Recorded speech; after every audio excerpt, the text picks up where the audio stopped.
Start. नमस्कार मित्रों, आशा करते हैं आप सब ठीक हैं और इस कोरोना संक्रमण के काल में अपने हृदय की करुणा से अपना, अपने परिवार का और अपने आसपास के समाज का ख्याल कर रहे हैं।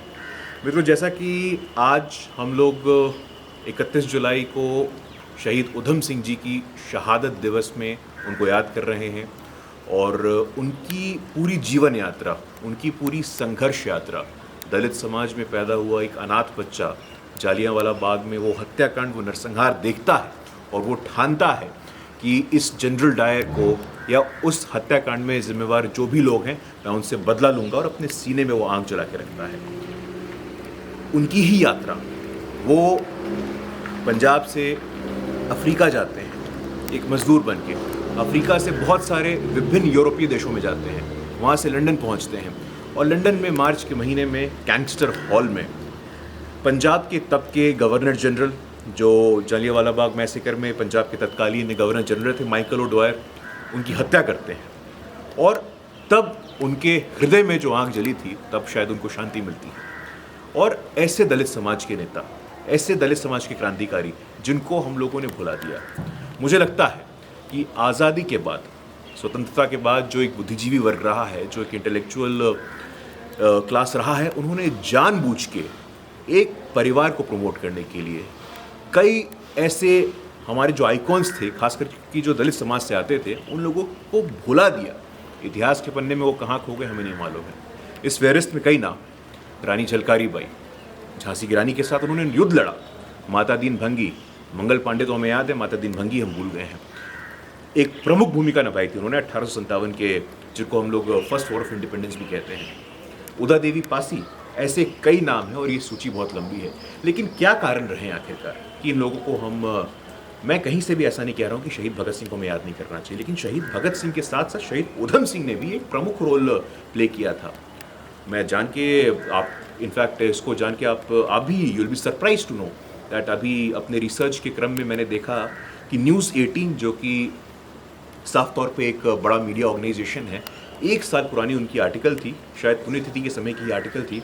उन्होंने रिप्रेजेंटेशन के लिए इमेज यूज़ किया है और उसमें उन्होंने शहीद चंद्रशेखर आज़ाद जी के इमेज को शहीद उधम सिंह जी का इमेज बताया है। मैं ये नहीं कह रहा हूँ कि ये गलती है, ये विलिंग है, अनविलिंग है, लेकिन आप देखिए the amount of seriousness that the media organisation, the media moguls attach to the issues and the icons of the subaltern segments. I have written an article on this as well, DailyO में मैंने प्रकाशित किया है और comment section में मैं वो article भी शेयर करूंगा। आप लोगों को पढ़ना चाहिए कि किस प्रकार पंजाब में सिख धर्म की जो शुरुआत हुई, तो कल्पना ये थी कि यहाँ पे जाति का जो वायरस है वो नहीं रहेगा, लेकिन आज पंजाब में in terms of concentration, in terms of share in the population, Dalit samaj is there about 32%, and still you look at the amount of exclusion, the amount of discrimination that is happening over there, it's appalling. आज भी अलग गुरुद्वारे, cast gurdwara पहली बार हमने सुना, शमशान घाट का भी विभाजन है जाति के नाम पे। तो शहीद उधम सिंह जी के इस पुण्यतिथि के अवसर पर उनको श्रद्धांजलि अर्पित करते हुए, जो वर्तमान दलित विमर्श की दशा है और जो दिशा हमें देनी है, एक सकारात्मक, एक संवेदनशील दिशा हमें देनी है, ये सब ऐसे मौके होते हैं जब महापुरुषों की जन्मतिथि होती है, महापुरुषों का शहादत दिवस होता है, तो हमें ये चर्चा करनी चाहिए, क्योंकि महापुरुष सबके होते हैं, किसी एक समाज के नहीं होते हैं। इसीलिए मैं आप सबसे आग्रह करूंगा कि आप जहाँ कहीं भी हैं, शहीद उधम सिंह जी को याद करें, उनको नमन करें, उनको श्रद्धांजलि अर्पित करें और उनके बारे में जानें, समझें, उनके जीवन से प्रेरणा लें। एक बहुत बड़ा वर्ग ऐसा है जो कि अमेरिका में बैठ के कहता है कि दलित का राष्ट्र प्रेम नहीं होता, दलित का धर्म प्रेम नहीं होता। मैं तो कहना चाहता हूँ, लोगों को सावधान करना चाहता हूँ, सुझाव देना चाहता हूँ कि आप लोग इनकी जीवन काल को पढ़ें।